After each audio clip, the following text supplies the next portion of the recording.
Right. We'll talk after.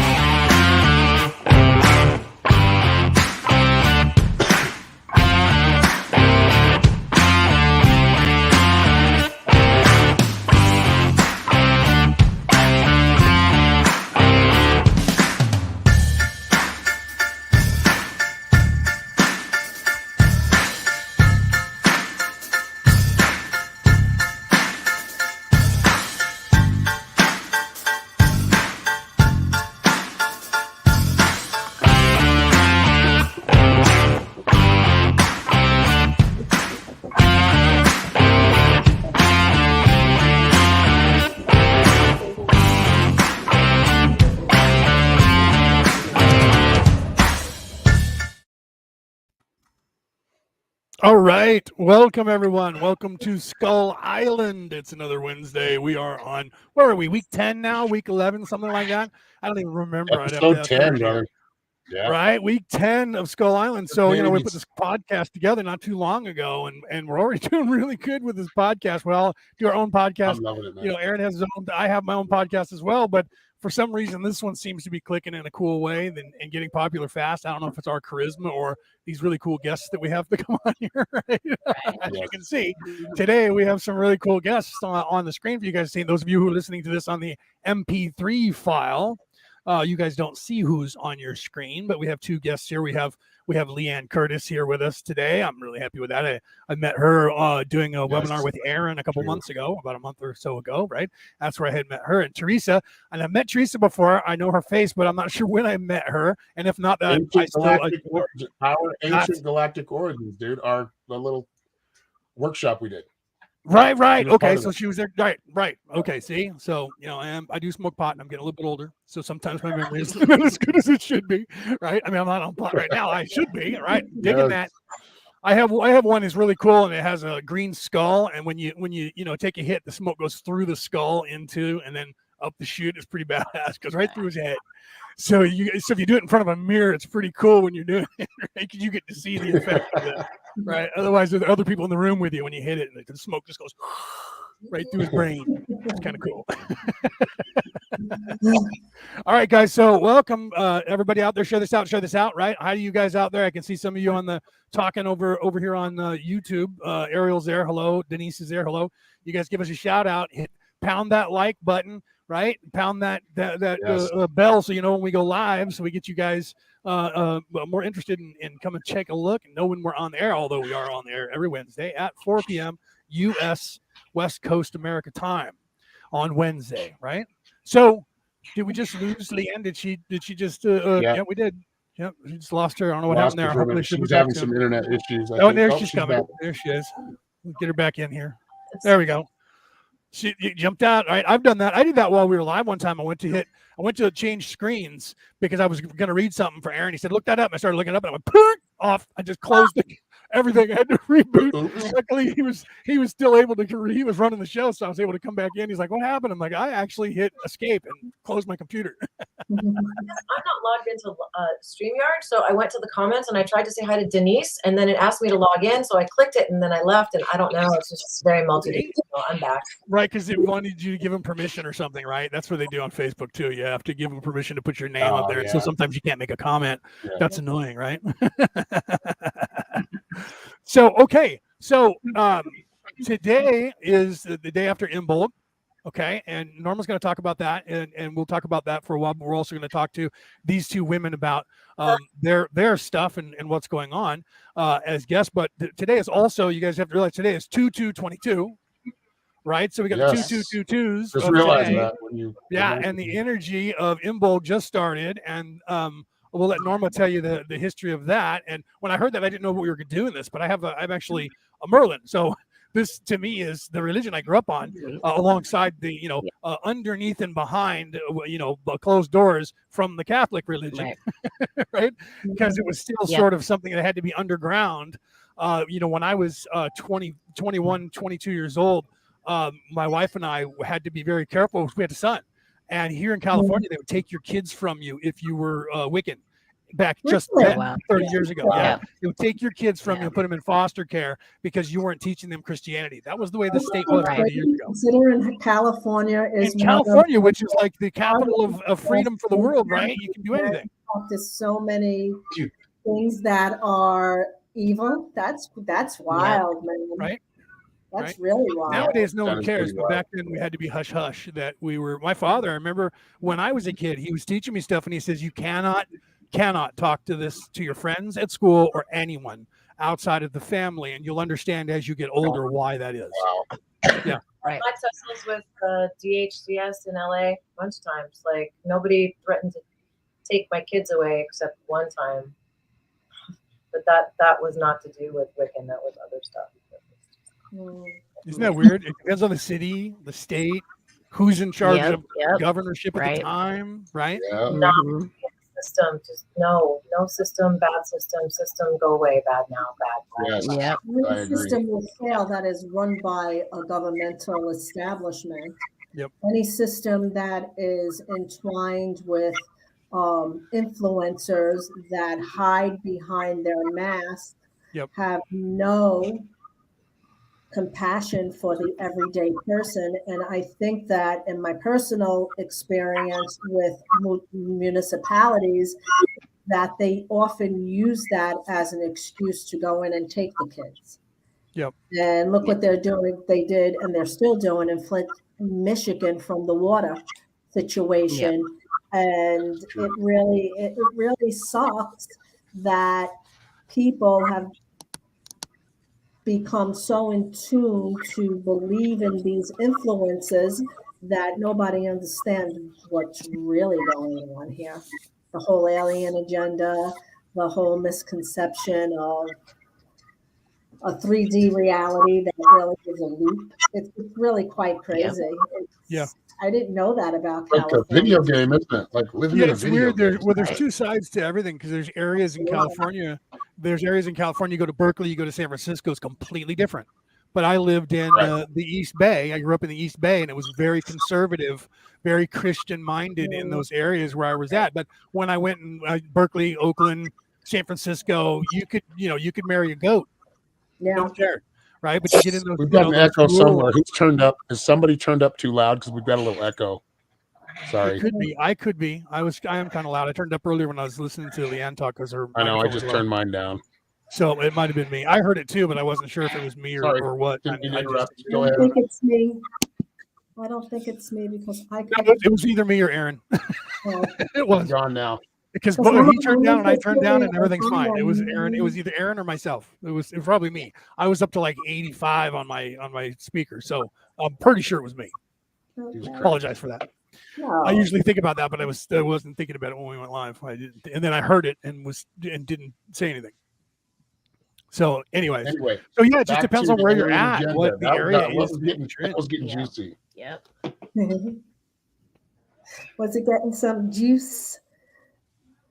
Yeah. So yeah, I mean, there's a lot of depth to what's going on, Oh yes. and there's a lot of Very much so. what's that? Very much so. So Leonard, Yes. and you're Denise. Did I pronounce your name right? Leanne or Denise? Leanne. Leanne. Hi, Leanne. So I'm Teresa. Nice to meet you all. Nice to meet you Y'all are both too. New Yorkers. So Yeah, I'm I was from- going to say your accent gives you away immediately. Yes. I'm from New York. I don't live in the city. I live 20 minutes away from the city, about 20, 30 minutes away from the city in my adult life, but I've interacted in the city for many years. And it's really interesting that people that are across the board, they are in a confused like state. And it doesn't mean that they're not intelligent. It doesn't mean that some people Right. don't know what's going on. And yes, there's a lot of ignorance, but what I see is a lot of fear. People don't want to talk about the real issues. They want to fit in. They are afraid for their children, but they're so removed from reality that they are actually in their own matrix that I personally think they won't get out of, because I talk to a lot of people. I'm boots on the ground type of a thing. And when I'm out there, it's they don't believe that there's anything going on that they should be concerned about other than this COVID pandemic that has taken over their life and their fear base. Are they happy with the government? Probably not, because it's starting to affect their pockets now. You know, when when the wealthier, I don't even want to say middle class, because there really is no middle class anymore. I know they've been destroying that and completely in the last couple of years. For a while. The wealthier for a while, yeah. to feel it now, because My now 98-year-old mom used to say that they're squeezing the middle class in the 70s. Yeah, it started. Yeah. The effort to really do the damage started back in the 30s. You know, once the Nazis won that war, when the temporal war, when we lost the first temporal war, because it didn't really happen when people think it was a long time ago, and it really wasn't. It's just that once you're here in this place, because we've separated the dimensions of time, that once you're here, if you are here and you're aware of what's going on and you can control the matrix, you can actually basically time travel. And that's what they did. They just took information and put it in the past. And it looks like they've been here forever, and they really haven't. The truth is, I'm finding that that they got here, and the way we're pushing them out is that they're actually leaving right as they got here. But it seems like they've been here for like 150,000 years because of the way time is. And so we didn't really lose the first temporal war like we think we did. We actually won it, but they got a foothold here, and that made them appear to be here forever. When basically they got in the door like a vampire. We invited them in, or they did. I don't believe I was here at that time. They invited them in, and then that happened. But I think I was here at that time because I had to have been, because of the temporal timeline. So that's where the weirding thing comes in, and people don't understand, because once you get here, say I got here right now for the very first time, right? But I came from a higher place. So I come in, say, as a walk-in or a wanderer. When I get here, of course, I'm veiled like everybody else, but then I pick up this timeline. So I have, because I exist always. So I exist in the past. So even though I wasn't on Earth when I get here, I end up having a past here, because that's the way it works here. Because everything that I am manifests here. But you know what I think about that, Leonard? I found that if you start talking to the everyday person about that, you have to break it down and you have to simplify it, because I agree. Not many people go in depth and like some kind of a freaked out individual. Oh yeah, just what I said. People think I'm crazy if I say this in public, right? They go, "What? You?" But I do talk about all this in public, but I have a knack of speaking that I could break it down very simply, and I don't sound like I'm way out there, because I think through my own mission, my own experience, my own remembrance, things like that. What I was gifted to come here with was to raise a voice, and I'm pretty good at that. And I think that what happens is that a lot of what we do, as potent as it is, gets lost in translation. So people are definitely lost out there. They want to discover their spirit. There's a lot of things that they lust for, and it is a lust for them, because they don't know the true love of that as of this moment. When they start lusting for all this stuff, they try and get it, but it's almost like in secret. So it's very difficult to explain. Like, if I didn't know what you were saying, and if I didn't understand it, I would say this guy's intelligent, but this guy's got me freaking lost. I don't know what he's saying. And that's what I came across in my work. So I started to simplify it, because if I ever tell people some of my experiences, they'll be like, "Are you off the wall?" You know what I mean? That type of thing. I know, but that's part of the beauty of it. And we are in this artistic renaissance right now. Really, that's the art is what's winning. The spirit of creation, the spirit of being inspired and running to something. And kids. I mean, I know kids. I've got a couple of them, and they are really, though they're not maybe not as wise as we are now, but we were probably about the same place then.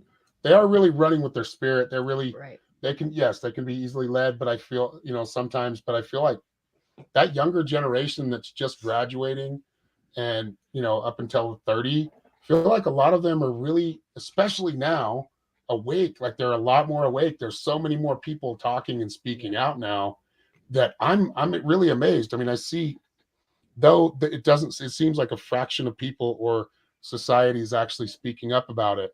It really is spreading because of some of the evil that's being done. Right. I mean, they're actually spreading it further, right? And It's opening spreading people up. because it's hurting their pockets now, and it's taken away from their everyday substance. So I think that's why people are talking, because now a lot of people realize that they got vaccinated, and as they got vaccinated, they thought that this was going to be over in the first wave of what was told to them, and now they see they're getting sick. It's never ended. And, people are getting disgusted. And once people get disgusted, then they start speaking out. And there's a flux that I see going on, because when you talk about the awakened and the spiritual and people that really are going to a higher frequency, that's one cluster. But then there's another cluster that are people that are every day and they're getting disgusted and they're going to start fighting because you could see the food source is suffering now. And it's really there's a lot of illusions being played on us, and that's it really is. It's kind of funny. We're talking about, we'll bring it back to Imbolc, but which is I want you to explain what Imbolc is, because I think it ties right into what we're talking about, which is creating for ourselves, going back to growing our own food, going back to being more self-sustainable and not relying so much on a government that you really don't need. You really don't. We can live our lives without that. Right. In our whole gray area, or the area that we want to live. And I think more people need to understand, those everyday people need to understand that this is a war of spirituality. This is a war of your soul. What, are you willing to give up your freedom, give up everything you are to become that brick in the wall? Not to, to quote the great Floyd. Ways. That's I just bought this book. I haven't read it yet, but I think I wrote a book on on prepping, and I was interested in this because it's kind of the same thing, but this is literally more detailed than the book that I wrote. But it's the same thing. It's what Aaron is talking about, that there is a group of us on the planet that are starting to do that. But all of this, you have to realize, getting back to what he was saying, and then segueing to Imbolc again, that all of this is necessary. I was just telling my sister today, what you have to realize is that the fear, the ego, has to be there for us to evolve. So this whole thing that's happening, even with the cabal and the swamp, or whatever you want to call them, the rich and the elite, doing this evil stuff that they're doing, all of that's actually necessary at this time for what what is happening to us to happen. And so there is people in every, like you were saying, in every facet. It's helping cause the paradigm of that, from the very basic, for the first time, have no idea and don't even want to be bothered with it, like you said before, all the way up to people that make me look like I'm that dumbed down because they're so far ahead of and above where we are. The Sufis and the like, and the people in history that we've seen throughout Gandhi and those people, Malcolm X, and he was up there, but not quite as far as Gandhi. Obviously, he was more violent. But Martin Luther King, and you had these other leaders in the world, that go back to ancient times, who were less and less the further back you go, and now as we're getting to this place as a species where we're about to really graduate out of this, we had to have all of this happen. But not all of it, and that's the problem, because the bad guys did reinforce the bad and use holograms on us, and they're still doing that. And so there is some things that we have to stop, but it's all a necessary piece of the entire perfection that is the universe. And that's the place that we need to get to understand that, to see the beauty of what this is and why it happens the way it happens. Even though we think I kind of see it, it's that pole, right? It's the poles, the negative and the positive, or whatever, both ends of the poles. Yeah, it's all one, right? Hot and cold are on the same spectrum. They're on the same, same place. They're just one's this degree and the other one's this degree. And I think that's what's happening. We're entering this tipping point where, you can either continue to be dependent on the establishment, or you can create something by yourself or with others, and with others is better. I mean, it's a great time of unity right now. I'm seeing a lot of good things. I mean, I really am. Seeing a lot of Well, good here's unity. the deal. Usually I'm the one that's like doomsday, like, all right, wait, this is bullshit, you know. But I mean, you've got to look at that silver lining because that's what we have. That is our strength. Right. That is our faith right there. The people that are standing up, the truckers that are driving through Ottawa, Yes. you know, and honking. And I mean, there's, oh my God, so many people there, but it's not televised. But this They're is doing it going here worldwide. too. They're doing. Yeah, they it's going started here in worldwide now. California. They started here in So- California so- 2 days so- ago, and now Lenny, they're you heading guys are in to Washington California? D.C. I'm sorry, What's say that that? again. Who's in California now? Anyone? I am. You're in Leo. California. And Leanne, where are you? I'm on the Upper West Side of Manhattan, but I lived in California for 30 years before I came back to Ground Zero. Where She's in like, look at her Manhattan? face Leanne? changes when she finds out.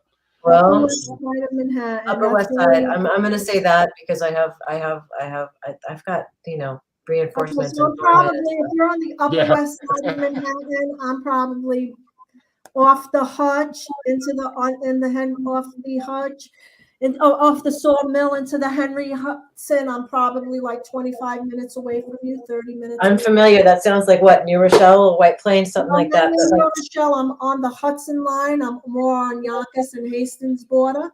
So we're right. not going to skip away. You drive?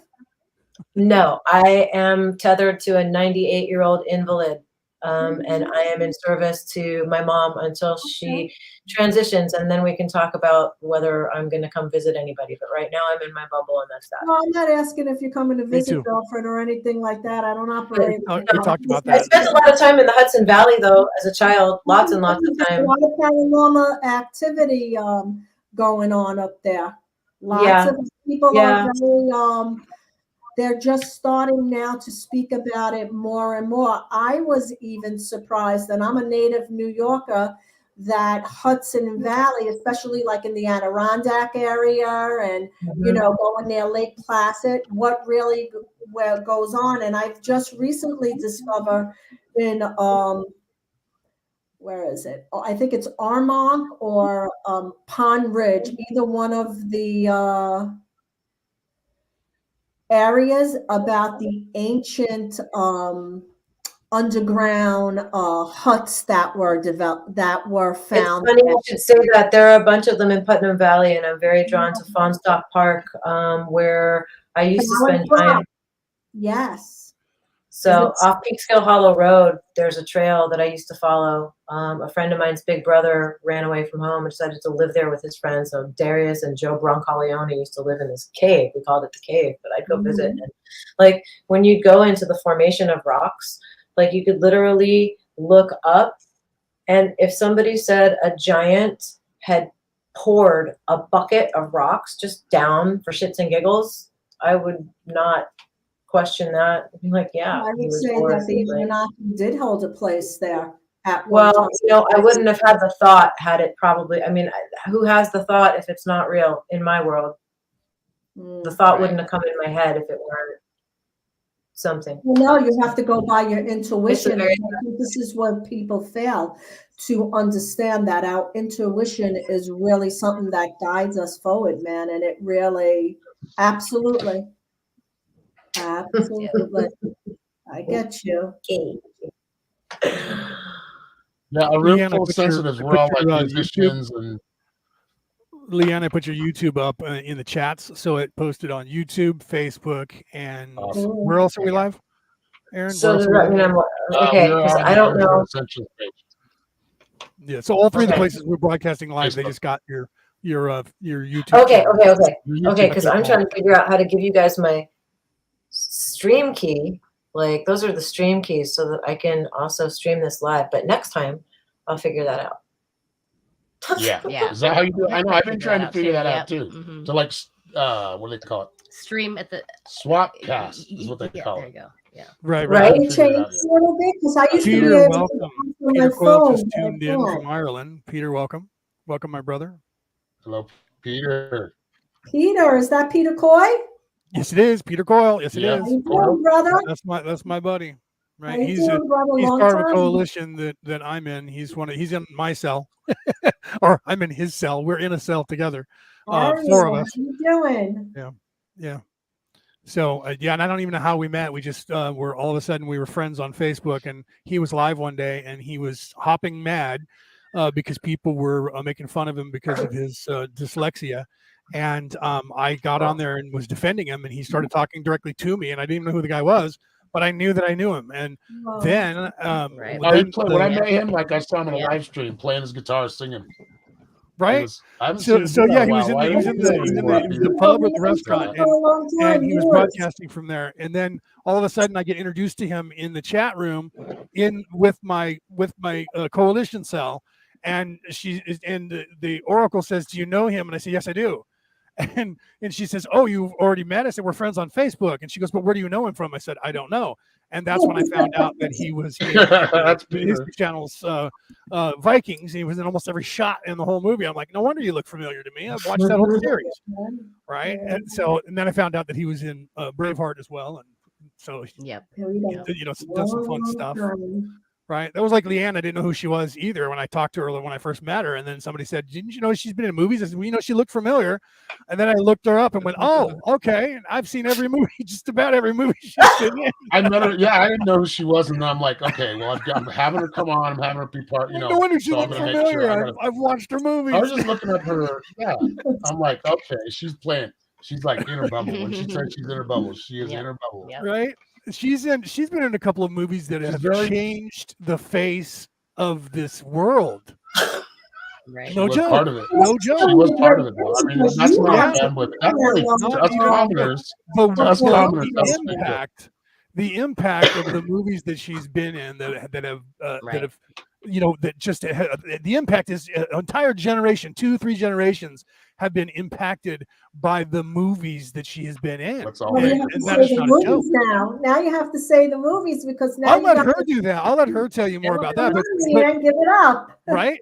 She never brags. And when I met her, she could have been like telling me that's part of what she does. She's highly talented, but yeah, I brought her on. I brought her in and asked her to be part of this retreat because of her. That's not what I asked her for. It was more about her spirituality and her opening up to that and being very open with it. Right, but you got to give people past. But then I found out, I'm like, holy shit! Right? I didn't ask her. If it was okay for me to tell anybody about her movies. So I apologize if that was not something you wanted people to know for this genre, or where for here. But that you guys need to understand that the impact. Sometimes we don't know, right, or we don't really pay attention to the impact that we have as our energy ripples out. That's why I loved that movie, The Old Guard, with Charlize Theron, or Theron. I don't know how you say her last name. I think it's Theron. Where they played in that, where they were going through time. They were immortal. They were going through time, and they were helping people. And then they got distraught. They've been doing it for so long. They didn't think they were making anything happen, anything change in life, in the world. And this detective who started figuring out that they were immortal started looking into what they did. And the detective said to them, "Look, you don't understand the impact of what you've done and what these people who you saved have done because you've saved them." And that revitalized them to want to go forward. They haven't made a series out of it yet, or another movie, but I'm sure they will at some point, because they set it up to do that. But that was so sometimes we do need to hear those things, was my point. And Leanne's very humble when it comes to that. I don't know her very long, but just from when we look at her now, she's been sitting here quiet, not trying to jump in and talk as much. And I know that she will when you're talking. If I shut up, she'll start talking. Right, I know that because I've done that. I was doing that before we went live. Right, I apologize, Leanne, for putting you on the spot. I apologize for doing that. Right, but sometimes we need to hear that to understand for ourselves that praise, because sometimes we're so humble we don't want to pat ourselves on the back, because we don't want that ego to try and start kicking in our heads anymore about you're like, oh, you are really great, and we don't want that. We want to stay humble, but sometimes people need to understand the impact that certain people have. And sometimes we need to hear it too, because it's the same thing. So I apologize if that was.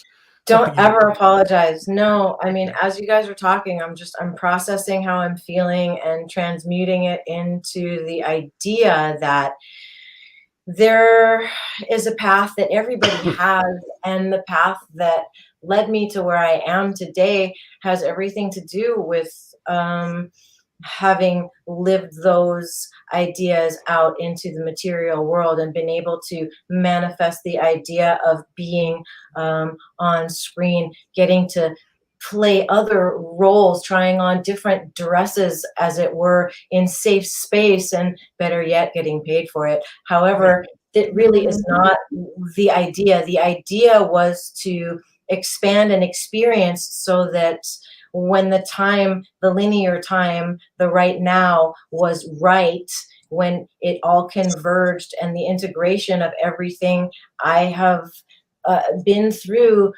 comes to a point in the right now that allows me to use and remember these experiences while being a conduit to help other people. And I think that the general public, the beings who understand this film, who have seen this film or any other film I've been in, if they are in the here and now following me, and are brave enough to give themselves permission to feel into something beyond what they can see, I would be happy to share that with them, because that's what I'm doing now.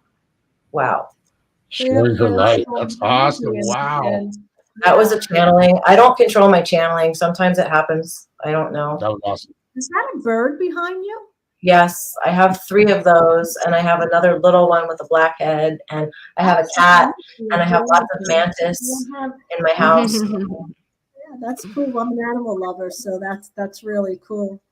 That's really cool. So I see you have a natural gift, and that's very refreshing, because through my work, I meet a lot of people who don't have natural gifts, and they taint what we do.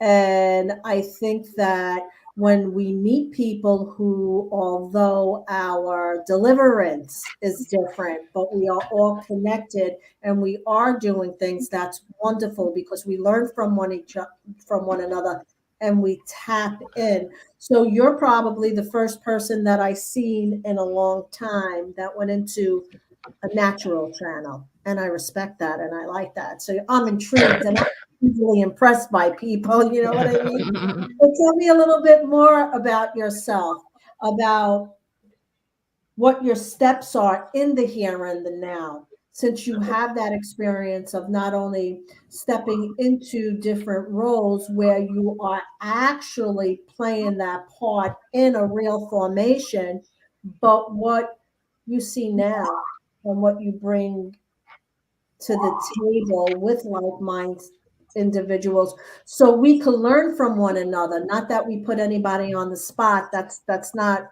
ever the intent, but we do need to still learn from each other, even though we have our own unique gifts or our own unique mission. And I take those things and I how can I say it?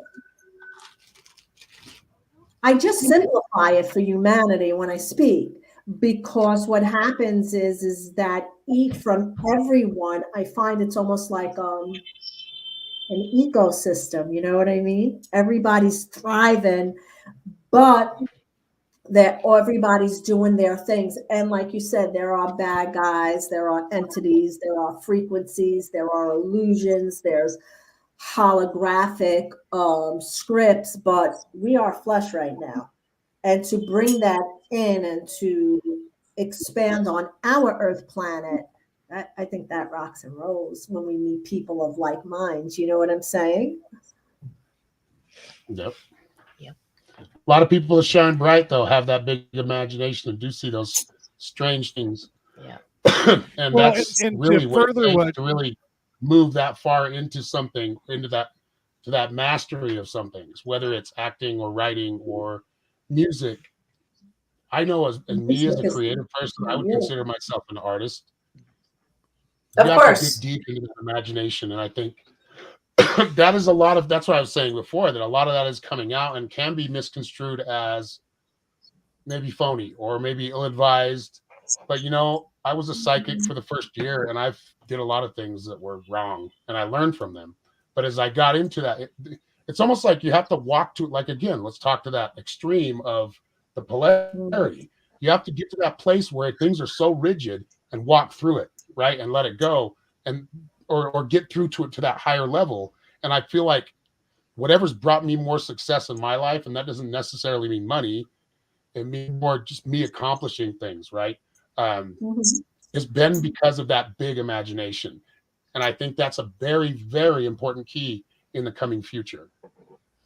I think our imagination is actually the key and our tool to all human beings have the imagination and the emotions, the idea that you can flare into a rage and then be laughing 2 seconds later and then in tears and then just completely neutral listening in the blink of an eye, you know. I mean, thoughts move faster than light. Emotions seem to surge up and overtake us.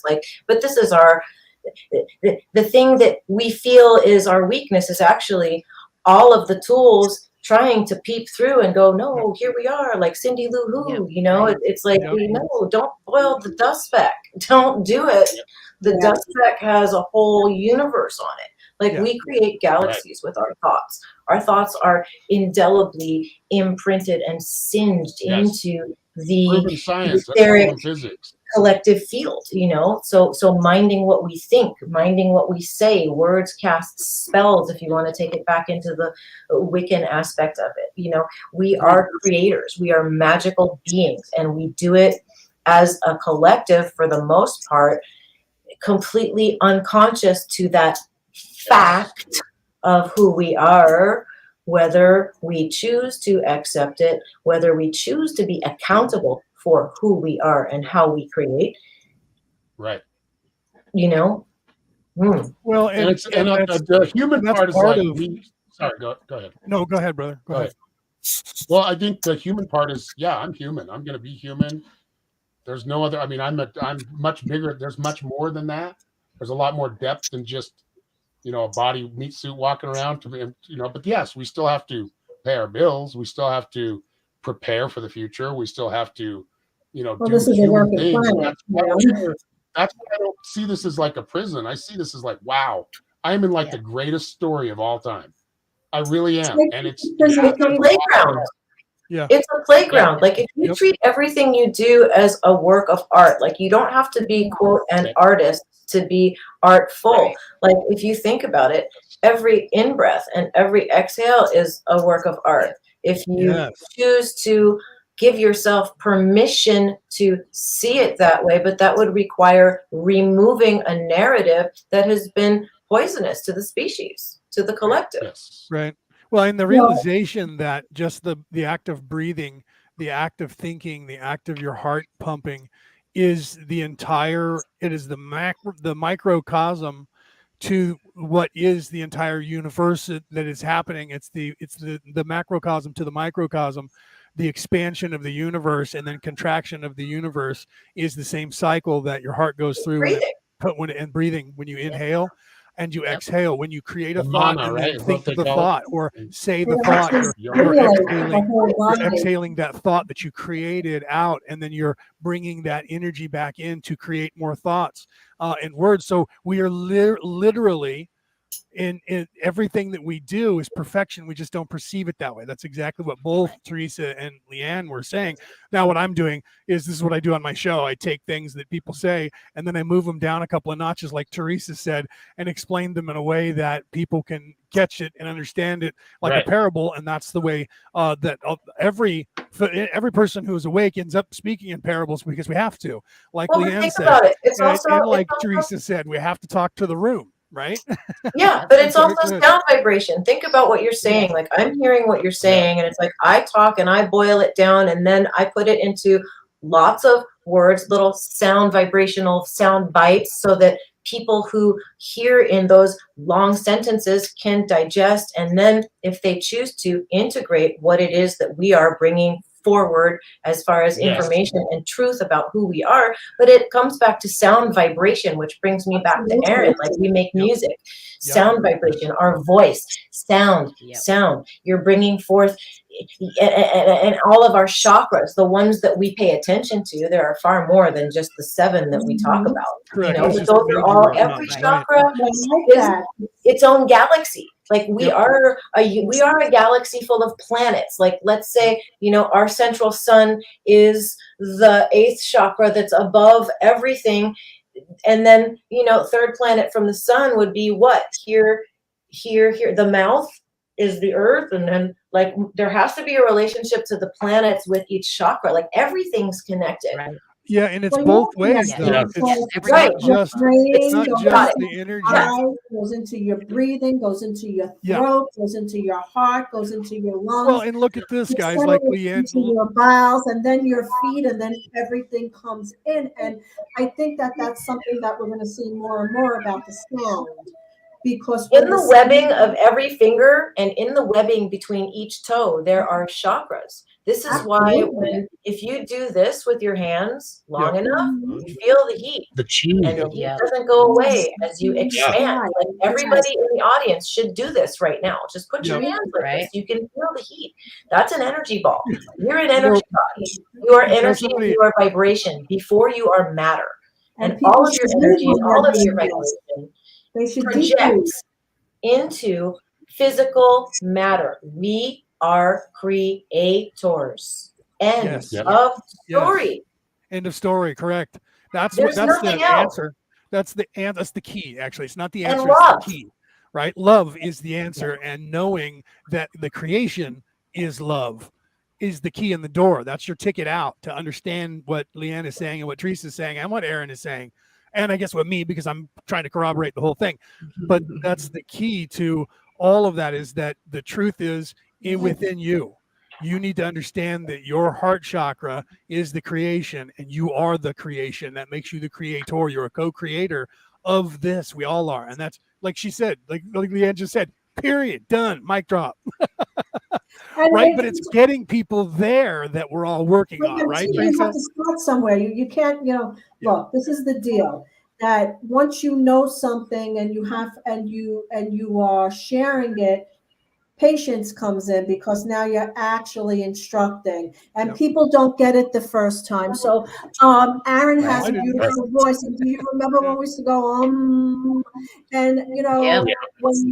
when you lead it, I actually could feel the vibration going to the stomach and into the bowels. But if someone doesn't know how to do it, you don't feel nothing. And I think that people get distracted by that, but then you realize the more you keep doing it and the more the sound goes through the body, and you allow yourself to be in that playground, you see the vibration, you feel the vibration, and then that's really how we are creators. And it took a long time for me to fully understand that, but I think that one of the big deterrents with that throughout my transformation is that, because if you don't meet people who are willing to really talk about it, they throw you off, a path. You got to really want it. And then once it's there, you got to say, okay, I get you, thank you, but I need to get into this myself a little bit, because I do the work. Need to do the work. Yeah. So it goes back to permission slips. Like people don't give themselves permission to be vulnerable. Like vulnerability is a big, huge thing. It's like, how do you get up in front of a whole crew and look into somebody's eyes and burst into tears and just be so raw? Like you just do. Like you have to, literally, I've gone through life naked and I've gotten whooped for it so many times, but it doesn't stop me from opening my heart again. Like I thought for a long time that I had anger issues. I don't have anger issues. I have transmutation practice. I have transmutation practice. That's what that is. Right. Transmutation. And reframing a whole life of behavior in a manner that allows you to see yourself as somebody who never stopped forgetting at some level. Like I never let go. I never let go. Like when I was little, somebody asked me, I wanted to know about what I had sinus problems when I was younger. Like I would literally throw up blood because postnasal drip, my sinuses were bleeding. Like I had the same thing. I was in my late teens, early 20s, and and I had the same thing. I would burst out into a bloody nose, and Oh, I didn't know why. And it was I had no bloody noses. I would just wake up and go throw up, and I would throw up blood, like, and I don't know, and I'd go to the doctor, sinus infections. But for me, that whole thing was like the refusal to accept the narrative as it is at my deepest level, no matter what I pretended and was going to pretend in the next 3 decades to really viscerally feel this human thing that is so beautiful and crushingly painful. And the array of everything, it's just so much, like, you could pop, like, and giving oneself permission to really feel that and feel vulnerable to it in front of somebody else, like closing the gap between what you think you're supposed to be, what you actually are, just allowing yourself permission to be who you are. That's the greatest gift to the planet and the collective anybody could offer.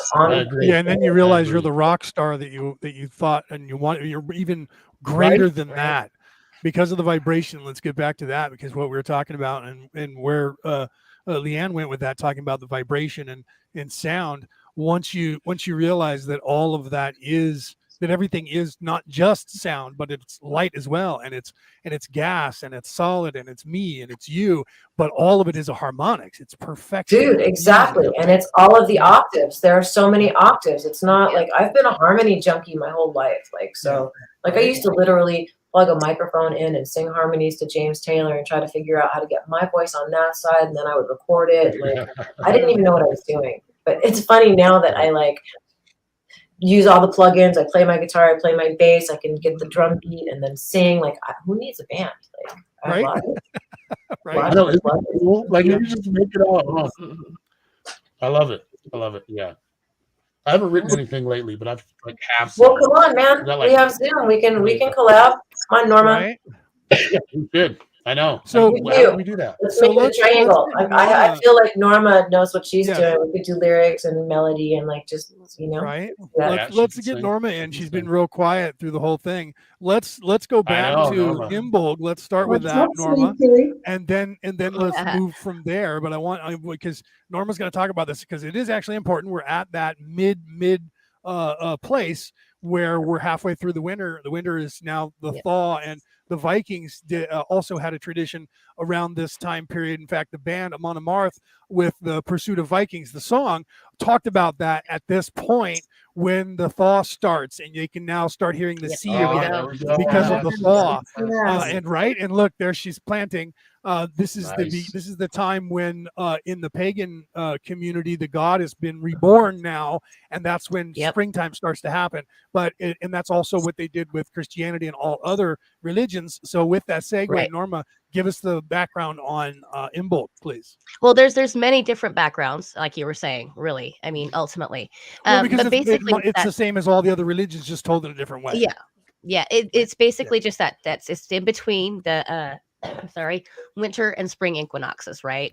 It's when the sun starts to shine a little brighter, a little longer, and so it's basically honoring agriculture. Basically, it's time to start farming. It's time to honor the animals and the harvest, you know, all of that, and basically plant those seeds and prepare for the next season, right? So the word Imbolc, the word Imbolc itself. The word Imbolc is an ancient Irish word that literally means in the belly. It means to be impregnated. That's where the word comes from. So this is the beginning of spring, when all life starts to spring forth, and all animals start getting ready to procreate once again, because the god has returned. The goddess has given birth to the god, and the god is the life bringer, and the god is bringing life to the world again, or at least that part of the world that you're in, because the way the cycle works, you know, if you're in the north, spring is the summer in the south, but then there's your whole spiral again, going up and down and back and forth through the season still Taurus, brings life. You know, even though you're in a different demographic, the season still brings life, and people know when to start planting their crops and coming together and start honoring the earth. And you know, actually gathering the bounty. You know what I mean? It's a cool Right. thing. Yep. And I've been planting more and more, and this, and each year I learn a little bit more. And, I got some great tomatoes this year, and like, there's nothing like Nice. fresh herbs. And I think Yep. that's something too, that as we raise our own vibrations, we can sustain. Aaron was saying that before. We don't have to keep in tune with the establishment. We can actually do something about it. Absolutely. Right. Well, it's about choosing not to be entangled. Like, you can watch something, you can observe something, you can let something, like, you guys know when you have a little 3-year-old, it has a tantrum. Well, Oh, yeah. let it. It'll get tired eventually. Right. And when Right. you do entangle with whatever that vibration was, you don't do it in a manner that is a persecutorial shame, because that just perpetuates what's wrong in the first place. So breaking the cycle, I think, is a really important thing for the collective to also do, and coming back to like a whole body thing, like, if every single human being on this planet, hybrid, human, whatever, if every single human being could somehow in an energetic place be able to be cohesive and work as a whole body, like my liver, my heart, my lungs, my kidneys, they are not arguing amongst one another, complaining that one doesn't process the white cell the way the other one wants it to. And if you could only work the way I did, then if you, like, I'd have had a fucking stroke by now. Like, what? Right. So why aren't human beings identifying as organs of the collective? Like, the body's sick because the organs are arguing about who's processing what white cell and whose bloodstream. We're a fucking collective. Because the person brings it on. Because we're separate in our ego, like, and the misconstruing of each fractal having its unique stamp and offering. You know what and then confusing that with being willful and having our, like, the it's like a misunderstanding of a truth. This is how I feel about that. I feel screw that, because this takes away from a person's growth. I've been there, done that. I've listened. I've been on 100 panels plus, and it goes down to the same thing. But if there comes a time that we got to break away from that, and yes, we observe, and yes, if there's something that in our individualist minds or heart that we want to articulate, we do. But when people start with all that with me, I go, okay, let's bring it down 3-4 notches. I'm not judging you on that, and I'm not about that. Your gifts are your gifts, and I can either honor your gifts or I can either snub your gifts, depending on how it rocks and rolls. But I'm not here to say I'm better, you're better, I'm on this council. Right, exactly. So this is what I'm saying. The collective is like what Teresa said. They're behaving like that. And instead of behaving like that, it needs to be, we're all part of the same collective. We need to work together as one, or we have this collective has cancer. It's gonna you die. And you're absolutely right. Well, and that's part of the equation. It's not about a judgy thing. And it's honestly what causes a person to go, wait, maybe I need to look at it differently and learn not to adopt anything until I've fully questioned it and until I know, here. Like, then this is where, like, that dude, Randy Weitenheimer, talks about power versus force. And I say this like almost every time I go on camera. Like, if I say my name is Donald Trump and somebody does this, my arm's going to go down. If I say my name's Leanne Curtis, it's going to stay there. So why do we have court systems and law systems and lawyers when all you need to do is tell the truth or tell a lie? And if you're lying, it's going to, like, sorry, kinesiology. Like, and you don't need to base somebody's, we're going to hang you. But then we're back to, like, why are we persecuting anybody? If somebody needs to be rehabilitated, or if somebody has disalign themselves with what would source do, then we need to gently get them back on a path. Not something. That's the whole thing. They disalign. We disalign. We've been there. We know we've but they ultimately need to make the choice to. Yes, you have to make the choice. But you have to understand. You have to understand that is the purpose of this place. It is the purpose of this place to go into everything that we're going through.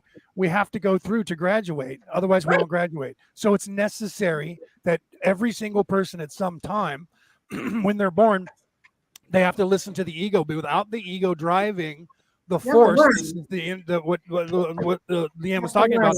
Without the ego there to drive you to that, you never understand. So what happens is if people believe that this mind that's thinking, this pain body they're in, and the ego that's on this left shoulder talking to them is who they are, then they stay manifested in that place. But at some point in their manifestation, no matter what happens to them, even with all of this that's gone on where they hijack the matrix, even then on a higher level of spiritual awareness, even then the people who are stuck realize that and call out for help. So they know that what they're doing has to change, but they're not willing to change it yet because of where they are in their development. They're probably afraid of doing the hard work, and they don't know how to give themselves permission to let go of the narrative.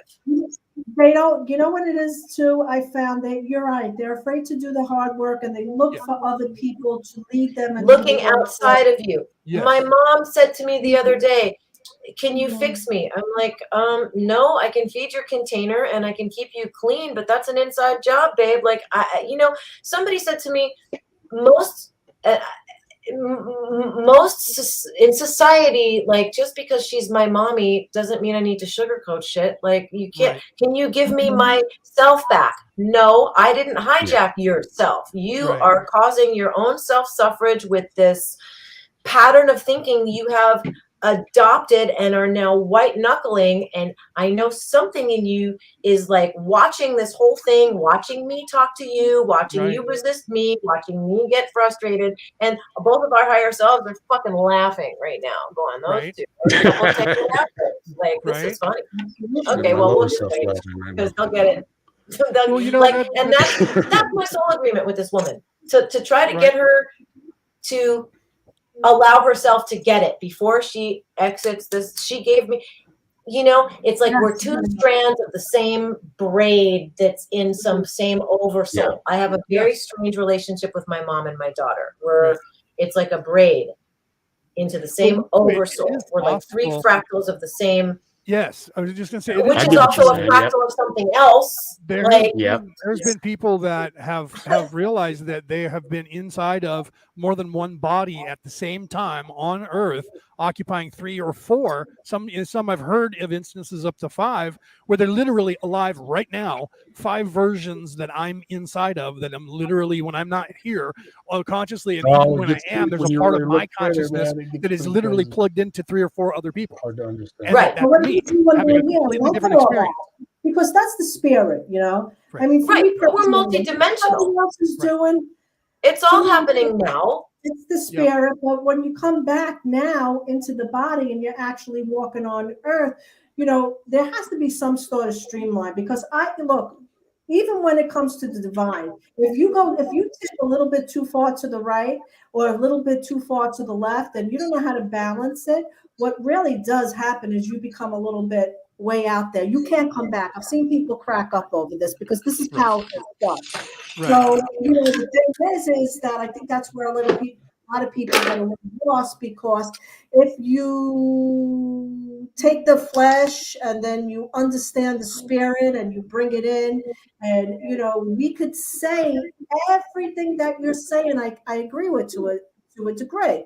We have to go through certain things. This has to happen. Some people are stuck, but there comes a time that it should stop. Look at this. Look at this. Not everybody has to be a train wreck to learn it. Some people remember sooner. I personally chose some train wreckage. Like, I chose train wreckage. It's fun. You know what? Like, fuck I that. mean- Why can't people admit that it's fun to I got fuck to up? play a lot. It's fun to get your fingers dirty in the mud. It's fun to yell at somebody. It's fun to be really mad. Like, and then it's fun to go, wow, I can rein myself back in. It's fun to self-realize. Like, my playground is mine, my rules, my body. I think you hit the nail. You hit the nail right on the head with the self-realization thing, with the facing yourself. We all have to face ourselves every day. Not have to, we should. Like, people look at it like, oh God, I don't want to.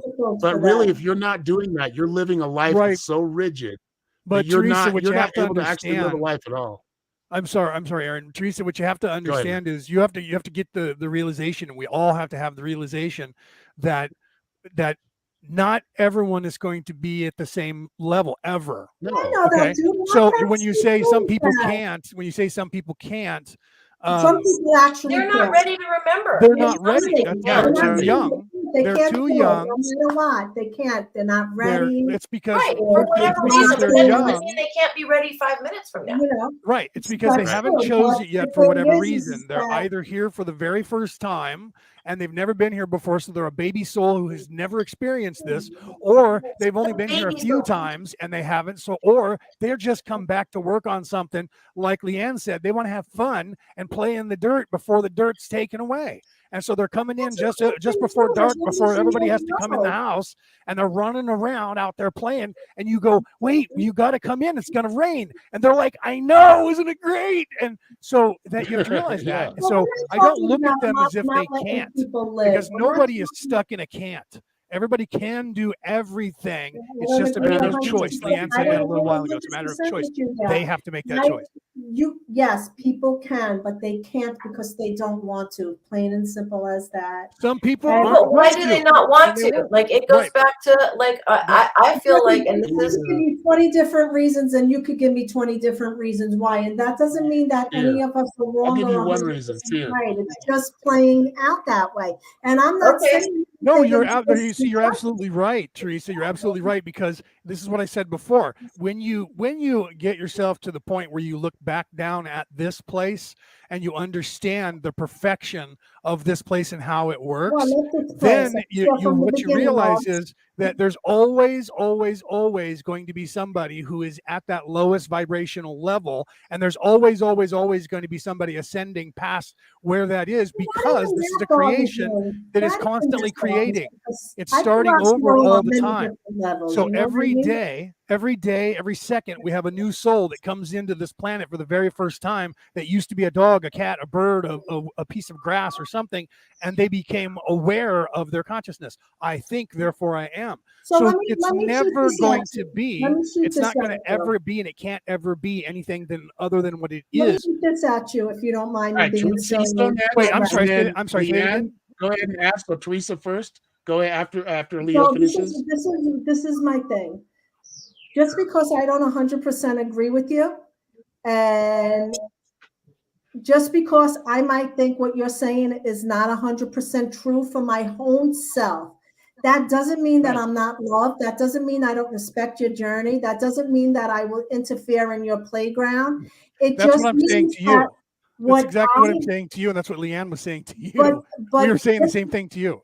Yeah, but you're actually telling me that if I worded a different way, that I might be misconstrued, and that's not the way it is. Well, actually, what my point was that I didn't get to was that partially what we have to realize is that, and this goes back to what Leanne was saying about words having power, and this is part of getting the ego completely out of our lives by understanding that anything that we say that has a negative connotation, please let me finish. I'm sorry. Anything that we say that has a negative connotation draws a negative energy into ourselves. When you say I can't do something, you're saying I won't do something, because that's the words that you're using there. So if you say that people can't change, they can't stop being negative, what you're saying is you're projecting on them that they have no choice, and that's actually not what this is about. The way I've encountered people, I have encountered people like that, and you will. That's the point of this exercise. I'm just stating a fact. I'm not saying it's right or wrong. I'm not projecting any negative or positive energy with that. What I'm just saying is I have encountered it, that there's people that can't and won't, and that there's people who actually understand the many facets and they just don't want to do it. And that's a choice that they make. And it is absolutely true. I'm not saying that you're not saying anything that I don't agree with at all. Like that, you know, I'm projecting negativity. It's just a discussion. You know, it's just. No, I agree. I'm agreeing with you 100%. I'm not disagreeing with you in any way. I agree with what you're saying. I'm good with that. I don't really care about that. I think what it is because I'm very direct and I'm very outspoken and I'm very like passionate. Sometimes people take that the wrong way, but I think that that's foolish too, because when people are talking on many different levels and I'm just like, yes, I get it. I don't do that to people. So I think that, you know, when people talk and when people say, well, this is the way it is and that's the way it is, I don't turn around and say, well, how do you know that for certain? You know what I mean? Because I think that it's really our own path and we have to like take in these things and that's how we learn. So if you, if you were confused in my presentation, I'm just clarifying it for you. And I make no apologies for that because it's not right or wrong. And it's not, you know, for me to be better or anything like that. I'm just like flowing and that's how I see it and that's how I leave. But I interfere in nobody's life. They're free to do whatever they want because that's how it is. Even if somebody can't or they won't. That's just how it is. You know what I mean? Well, no, and I agree with that. I wasn't trying to dispute that at all. I was just merely pointing out that when you say can't, that's the same thing as judging someone in a sense and saying, well, that person's a thief. Well, then now you're projecting that on yourself as well. So I was just trying to point that out. I wasn't saying that what you were saying was wrong and that it wasn't true. If I gave off that impression, that's totally not the way it is. You know? Well, then that was just my misunderstanding because all right. You know, in other places. So I do apologize if it came across as if I was trying to be in any way big-headed like that and ego-minded because that's not what my intentions were at all. I was just trying to point out the word that sends up a reflection of yourself in there. Yeah, I can't do that. I'm in Utah. I don't smoke. You don't smoke? Not at all. No, I think it's illegal in that state, isn't it? They're illegal in that state to do just, that. You know. Yeah, so that just doesn't happen. Yeah, it is. It's kind of legal. I don't usually do that on camera either, right? But you know, it's okay. No, I can't. That you know that the end does that. I don't do that, dude. I did a show on 420, right? The whole day long, everybody on the show was smoking pot except for me. I was the only one that wasn't high. So normal, can we? All right. One So of these we got a moment of silence. is not like the other. One of these people just rips her bong. I like that. No, I'll do that later after we're off air. I will do that. I will make a drink and I will get out that green-headed bong. Like, who's this chick Teresa, man? She like gave me like. No, that's you're on the pirate cast right now. I mean, you know, usually I'm having drinks, but I'm not right now because I gotta keep my head clear. We're going up from here, right? Yeah. So usually when I'm on air, life requires me to be more. Right. So I don't want to. When I do that stuff, I get far more into detail about things. So I would never shut up. If I were high right now, you think I'm bad now? Get me high. Aaron and I have done this. We've both been high off air. Oh, yeah. And we're just like, oh, dude, you know, we just get going higher and higher and higher. I don't get high, man. Oh, no, I'm sorry. Yeah, he was just, I think he had a glass of wine or something, right? Yeah. One of the jobs I was lucky enough to have to get to go to Hawaii. The Santa Claus pose. And it was this day chronicle thing. It was called Chronique Pacifique for Canal Jimmy, and it was just all aired in France. But like I'm bilingual, so I got the job. Great. Nice. So I left for like 5 weeks to go to Hawaii, and I would have to like memorize stuff and change my clothes in the back, like what makeup woman, who's doing wardrobe, I'm doing all of this and memorizing stuff and like smoking. And they're like, how do you, and they were just always so shocked. I never looked high. I always remembered my lines.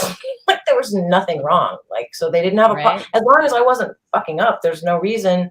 But like in Hollywood, weird, like as soon as somebody found, oh, Leanne smokes pot. Oh, well, she's trouble. Oh, well, she's this. Like, you know what I really think was going on? Right. Honestly, is that, well, and that was a concerted effort to stop people from smoking pot. Right, we know that they made it. They said it was it was bad, and it would be you would get addicted, and you would be like, you have to then move on to other drugs. Madness, nonsense. And then it's bad for your brain, and it kills brain cells. And oh my God, don't ever. No, it actually makes brain cells grow. And you know what? If you're asthmatic and you smoke pot, it opens up your alveoli. Wait, Teresa, say that again. I didn't hear you. You remember that commercial there when they were first like banning? That's what you're saying, right? This is your brain. Is your brain on drugs? Yeah, I remember that. Like, dude, my brain that's what they did to us. But then they made. You know what? All I wanted was bacon toast when I saw that. It's like, now I'm hungry. Right? I'm hungry. I need the money. The anti-smoking commercials. I wanted to go have a cigarette. It made me want to go have a cigarette. Right. We used to joke because remember when Nancy Reagan said just say no? Every time I took a hit off of a joint or a pipe, I'd go, and then after I blew it out, I'd go, man, I'm glad I didn't listen to that chick. Really funny story? Beforehand, just say no. I got a funny story for you. Yeah. When I was 15 years old, I booked a job called The Chemical People, and we had to go down to WQED in Pittsburgh. And it was Nancy Reagan. It was her whole, like, just say no thing.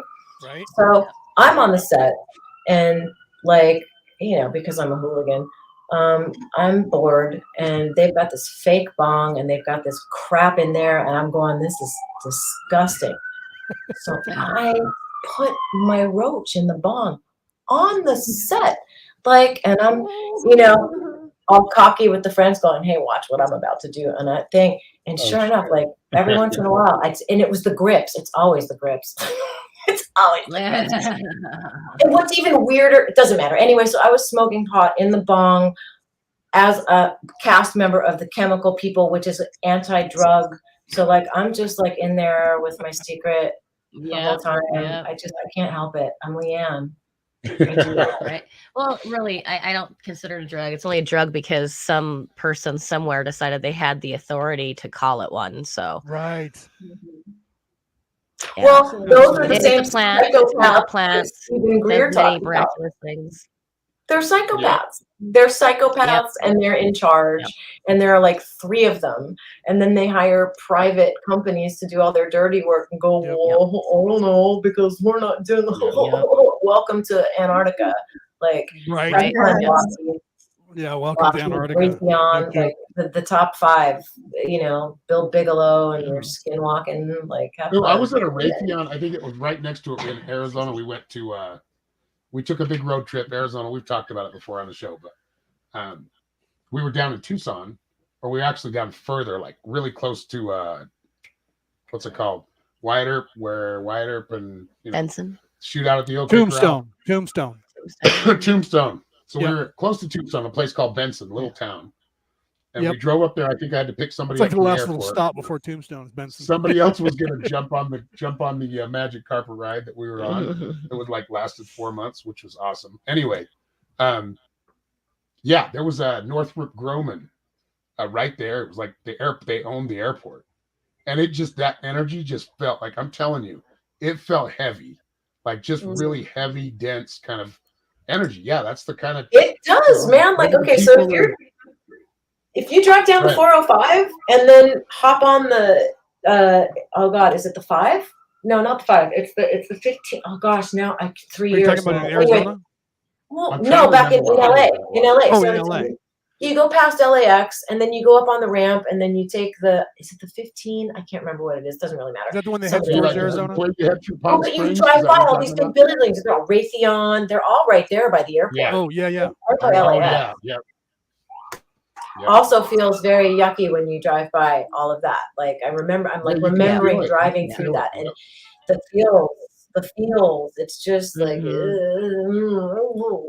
right. Icky. Well, you know what it is, guys, and it is the soullessness of the holographic nature of the universe, that these people who get trapped in to this entire egoic mindset, and especially the elites and their mindset of where they're at. They can't create like everyone else because they have no love. That's the lack of they the can, one but in they them. don't want to.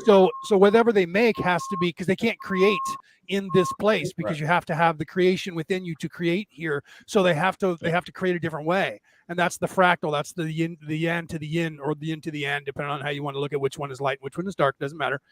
And so therefore we feel that lack when you're there, and it feels icky because there's nothing. It's nothingness. It's just this hate and rage and fear. That and it's not the right nothingness. Like there's the 0 point, which is the right nothing. And then there's the nothingness. Yes. So the one that's peaceful is the way. That's the right way. That's the Tao Te Ching. That's where you're supposed to be focusing on. But the other one, because they will both meet, right? You can't have one without the other. So they meet at that 0 point. So when you come from it, from that place of holiness or spirituality, you feel that nothingness is right. But when you go the other place, it's icky because it's leading to the dark side. And that's bad energy, bad juju. Well, even Ralph Waldo Emerson said, keep an edge to your good, keep an edge to your good. Right? What does that even mean? Keep an edge to your good. Well, it means you have to have a point of reference. Otherwise, you're just like there's no boundary. There's no. It's a blob. And listen, there's a time and a place and a space to be blobby, but this isn't it. This ain't it. Right. So I think it was the 10. Was it the 10 you were talking about, Leanne, when you're heading from you're down south and you're starting to head towards Arizona? No, it's not the 10. It's not the 10. It's the 40 maybe, or the 395. No, I need to look it up. It's the 15. It's the 15. It takes you to the 5. It's from the 405. It's just past on El Segundo, and then you go up the ramp on the 15. Right? Oh, okay. So you're talking about further inland and heading out of town, right? Well, it's going south out of LA, and then LAX is on your right. You go just south. It's right before you would go into Manhattan Beach and Redondo Beach right after that. But you don't get that far. You just go up the ramp. You're not out on the 1, so it's not the 73. It'd be the 405 heading to the 5. 405 to the 15. So you get on the 15 going east, and then right beyond. Yep, I'm looking at the map. Right. So you're right. Hey, you guys see? You would think I would remember that off the top of my head, because after the last kid left, I wasn't sure what I wanted to do when I grew up. So I thought, well, screw it. I've got to pay my car payments. I might as well drive Lyft for a while. So that was kind of interesting. But Well, there you go. Right. Yeah, Lyft would be interesting. You did that in LA? You did that in California? Yeah, I drove Lyft in LA for a little while. It was fun talking to people, because I could do it on my own terms. Absolutely. I like jobs. You set your own hours. My soon-to-be ex-wife does that. She drives for Uber. She does it because you can drive when you want to. You set your own hours. You only pick people up that you want to pick up, or whatever, or on or off, and you don't have to worry about hounding you. I mastered something because I happened to live at the time. I mean, I can say this because I don't live there now. I lived on Palms and Centinela. Basically, I lived on Berry and Palms. So I would turn my engine on. I'd make my coffee, and I would literally play games okay, let's put the lift on and see if I can get my coffee, pee. I would make little adventures for myself. And most of the time I would go ding, and I'd be like, oh, okay, run, wash your hands, get out the door. Don't cancel the and a lot of times, there was a couple times I got the same person. That was fun. Look at that. What is that another country heard from? That's I want to talk about your Lyft driving, because I watched you do all this shit from my cage, and boy, did you look silly. That's what that was. I watched you do all this from my cage, and man, yeah, that's funny. That was good. That was the perfect timing. By the way. Yes, it was. Yes. Little That's Eva. She's about 30. How old are you? You're 33, 32, 33, 34. Oh, then he's probably already self-aware then. She's old. Nice. We are in a pilot show. They live to over 70, low 80.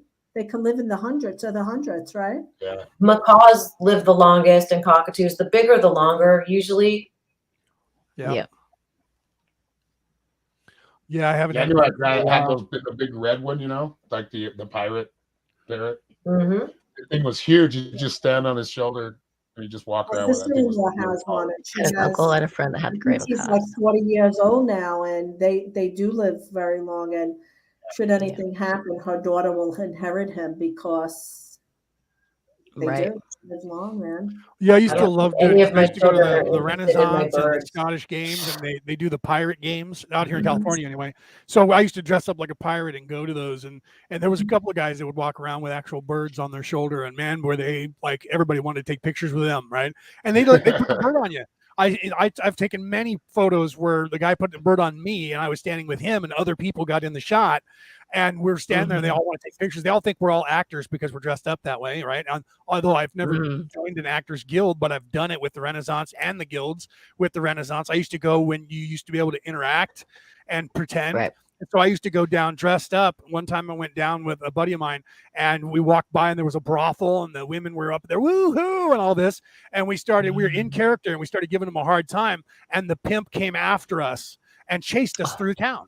And we were running around and hiding amongst the people who were hiding behind the hail, bay hail, and getting into the part. They had no idea we weren't actors, but the guy saw that we were playing the part, so he went and played his part. So we were acting out a whole scene of him chasing us because we were calling his hookers whores and stuff, and we were hiding, and he knew exactly where we were, but he was pretending he couldn't find us, overacting and having fun. We did that for years, and then they stopped that because somebody got hurt or something, or I'm not sure, but they stopped, and no one could interact with them anymore. You could only watch. But man, it was so much fun. When you we're playing. You cannot make that up. That's the first thing. You cannot make up.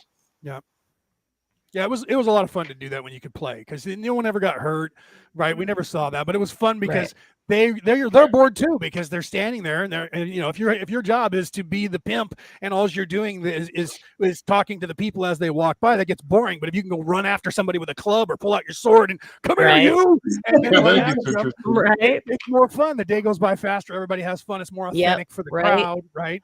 Same thing with the Scottish games. When I was there, everybody thought I was working because I was in traditional dress with a clan shirt on. So they thought that I was one of the officials working the show.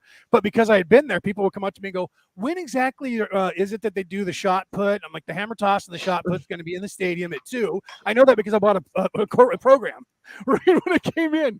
But they all thought I worked there because I was dressed in traditional dress. This guy must be part of the show. No, I'm just like you. Right? I'm just come in authentic gear. That's great times. Nice memories. Yeah, it was fun. I think I told this on air before, but I'll tell it again. One year I went to the Scottish Games over here in Pleasanton, California, which is right next to Dublin, named after Dublin, Ireland. My family owned what most of Pleasanton was until my grandfather gambled it away. He got drunk and gambled away the whole city. So we don't own anything. They just have 3 streets. One is Neil, one's Frank, and one is Rose. Frank and Rose are my grandparents. And that's the only thing that people remembers by is that why are these people's names? They have no idea. So we go there for the games. And that year, the McNeils and the O'Neills, I'm an O'Neill, but the McNeils and the O'Neills stick together in the clans. And we had such a big group. We had the largest contingent that showed up that year. And I had brought a bunch of my friends too, right? I was in my mid-20s, I think, at the time. So I brought a whole bunch of my friends as well. And the Caledonia Club, which puts on the games in the United States, and especially out here on the West Coast, they adopt one clan from the games every year, and then they give them fanfare and all this. So they adopted the McNeils, and there was O'Douls, I think it was, bar.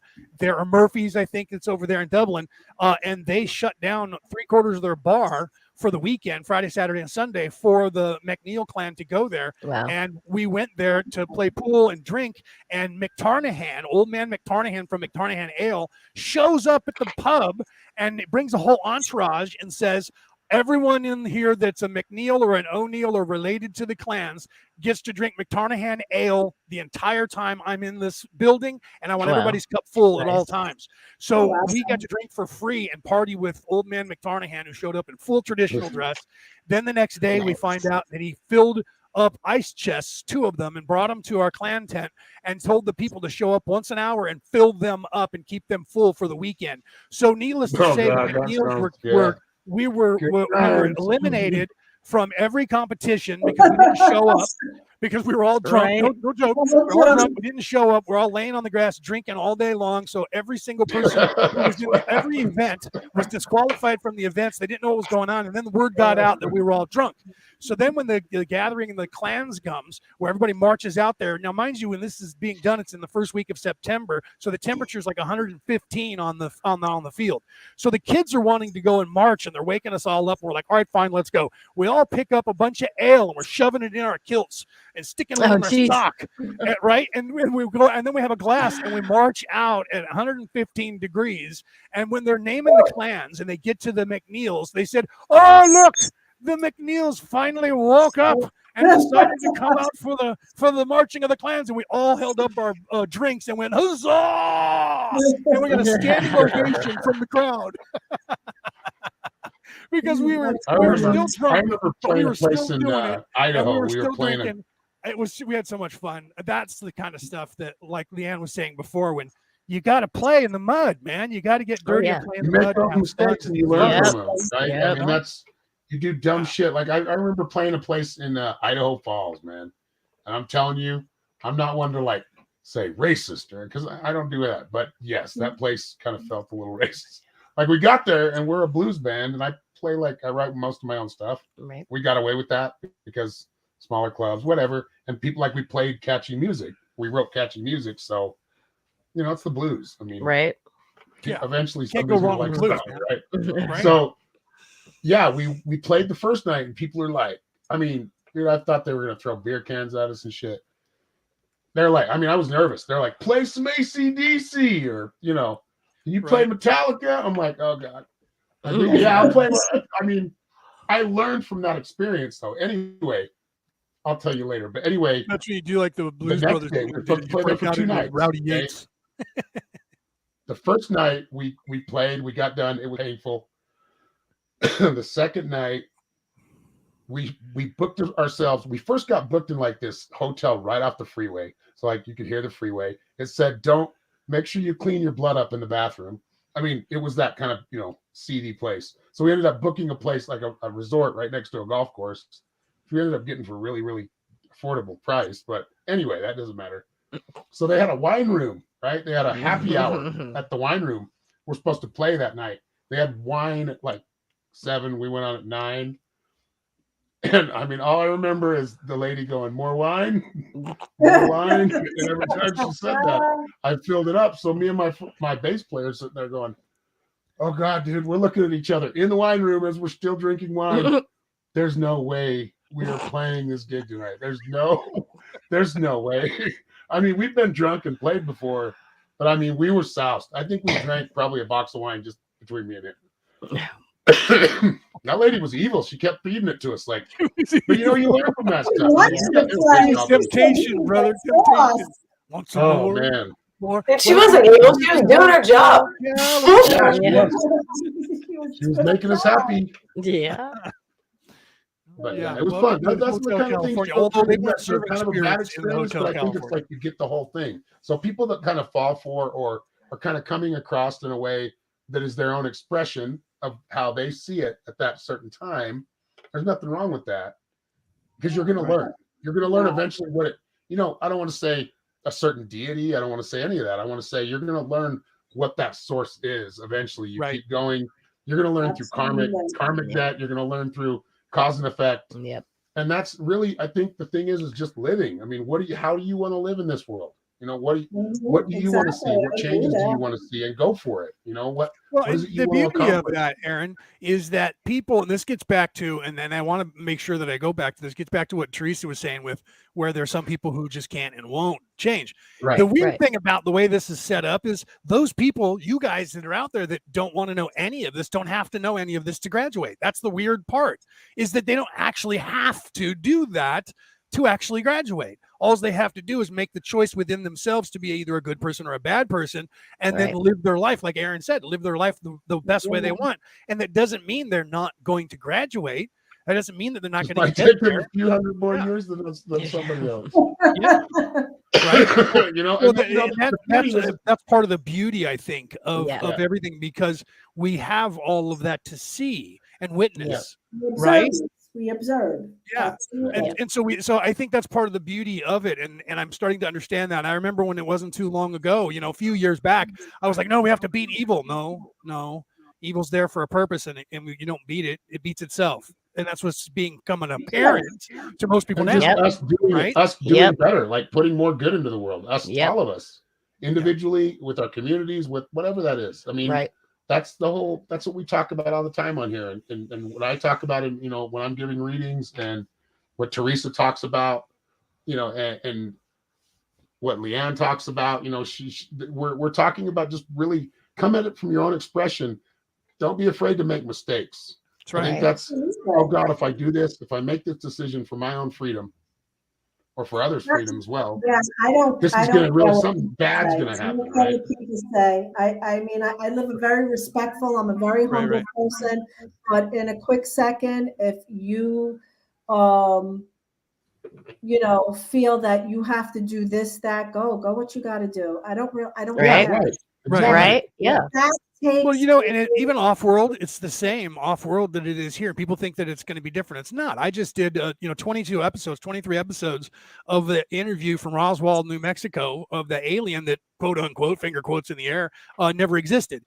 And her idea of the way the universe worked is different than a lot of other people, although it was very twisted towards the negative and anti anything above the creation of the gods. And we're the gods and there's nothing above us. And that's that atheism that is part of the Orion Crusaders ideology. And that's part of the negative that has to be in the ego to chase us. So I understand that. But I didn't judge her for that. I just pointed out, look, this is the spin that she has, and here's the spin that I have, right? And it's not like the political spin where I'm trying to spin something. It's my energy and the choice of my path that I've chosen to be on, to where I believe there is a higher force, and I believe I'm part of that. Right. And there's people that don't believe any of that, and that's okay. That doesn't mean anything to me. Like Teresa said, I don't judge them. I don't say anything to them. That's just where they are. You just nod and go, okay, that's where you are in your, and there might be parts of their knowledge where they look at me and go, oh, okay, you're still down there. You know what I mean? So you can't really, you have to look at both sides from the perspective of, I can't judge. I don't want to judge because I'm judging myself by doing that. So why would I judge myself? But I do have a human pet peeve, and I'm not afraid to say it. I don't like when people lie to people, and I don't like when people fuck people over, and they deliberately. I agree with that. I do. I agree with it, but it's necessary. Like other stuff I can rock and roll with because it is what it is. But when you deliberately take what we do, and I'm using that word deliberately, twist what we do, twist spirit, twist the game. I'm not down for that shit. And I am not down to stay there and be one like, oh, yes, I'm going to just go along with it because I got to keep my mouth shut. That's one thing. And I agree with you 100%. Because the reason they do that. Human thing. That's my human thing. And I've learned to but that's not really just a human thing. That's really, you're making the choice of not being negative. So it's not really, it is, it's a transhuman thing because it's in your soul. I'm not going to be that negative thing you want me to be. That's so you know what I mean? It's not just a human choice. That's a spiritual choice, a path choice. I don't go for people deliberately hurting other people and sucking the vulnerable and people who are really looking for help or a conversation, and you fuck them over because you know why? You need money, or because you're claiming the fifth council came to you, or the ninth council, but you don't know nothing about those councils or how energy works or how the beginning works, and you just take people and you take advantage of them. I can't. I don't. And I don't make no excuses or no apologies about that. You do it in a very cool way because my gift is the voice. But I don't like that because there's too many people that are so vulnerable. And, my gripe and my work a lot is with the children.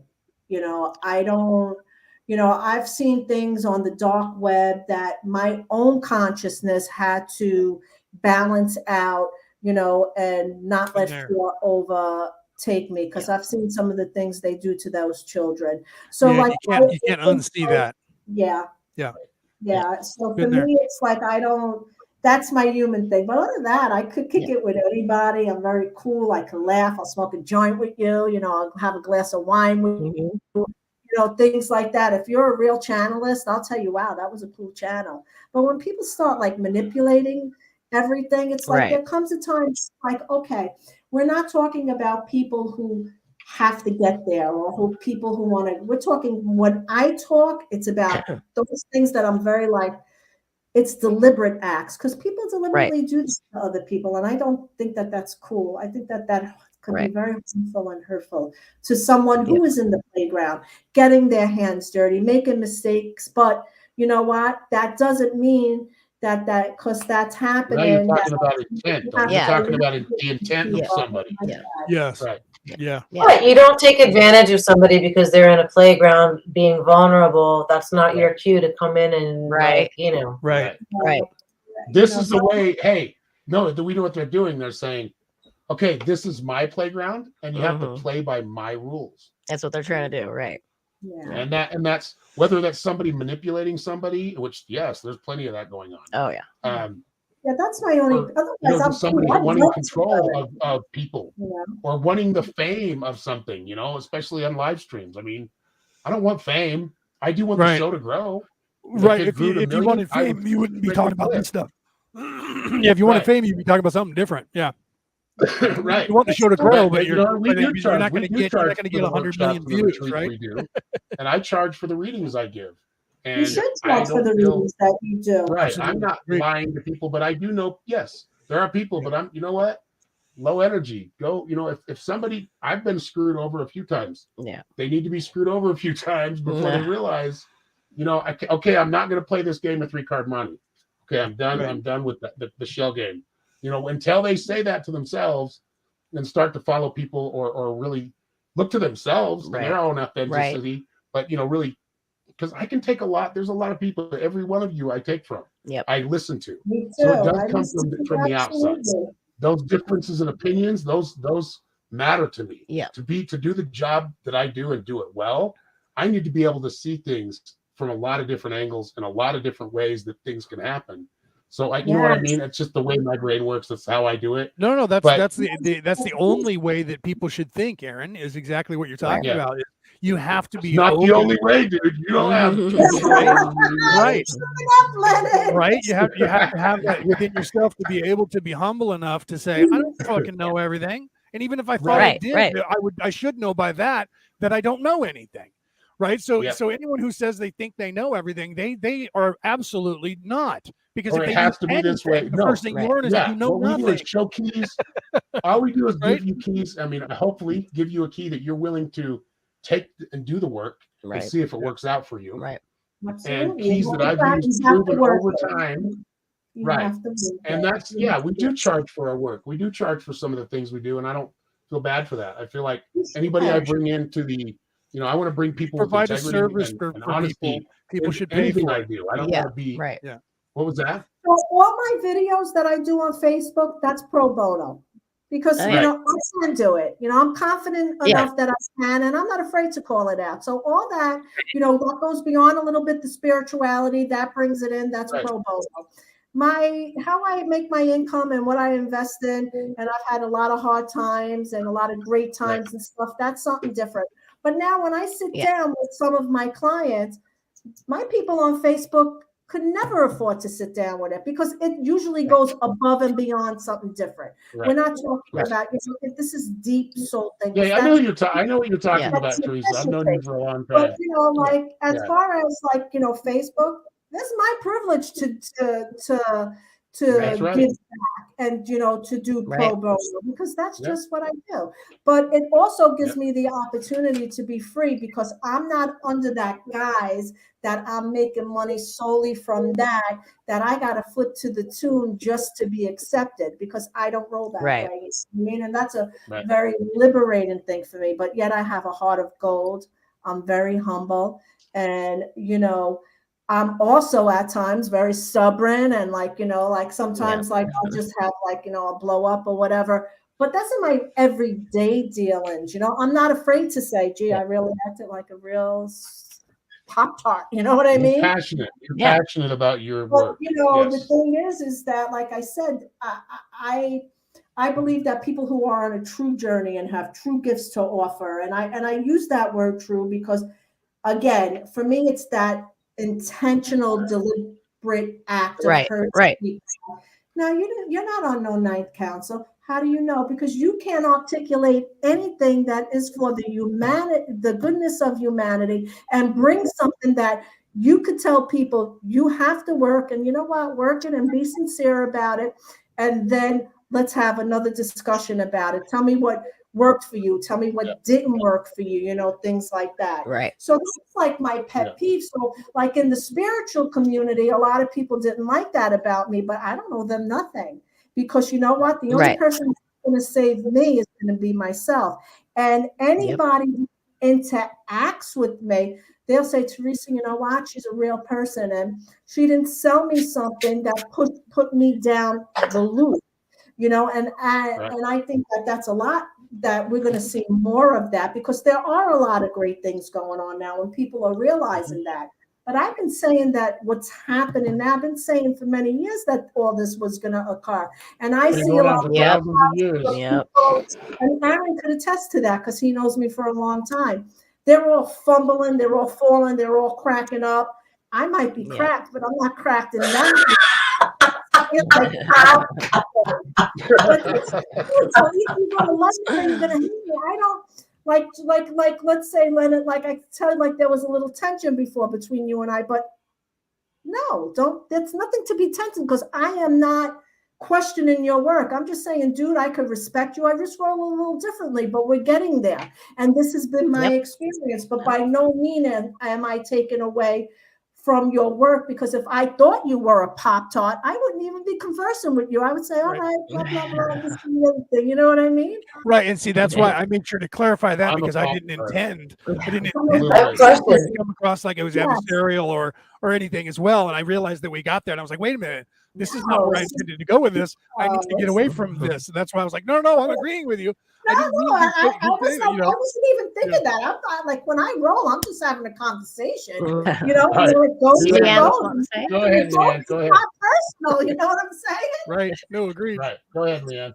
When you get it. Well, like, first, is the Pop-Tart frosted, and is it fruit flavored, or like what's going on with Pop-Tart? If I'm a Pop-Tart, I'm going to be plenty of frosting on mine. If I'm a Pop-Tart, I'm frosted, and I'm thinking blueberry, maybe strawberry, maybe chocolate if I'm in the mood. Right? Okay, I'm probably going to go raspberry or strawberry. I don't know, like there's a s'mores one that is really good that I thought that was good.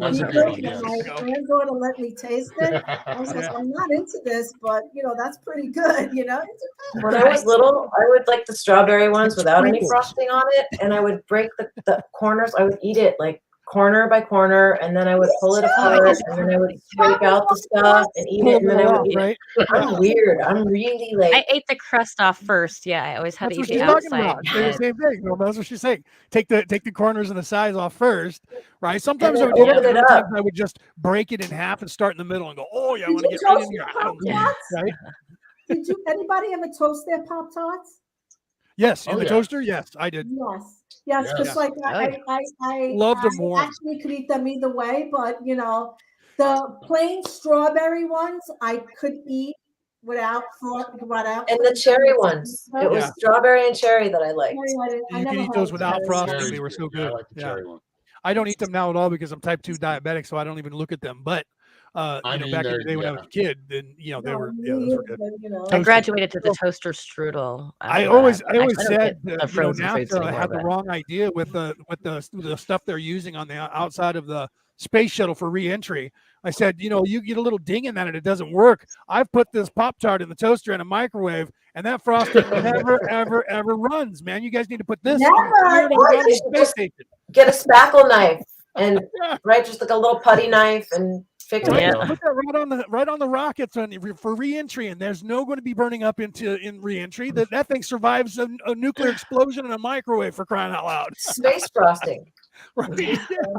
Put that on the space shuttle and you'll never crash it. There you go.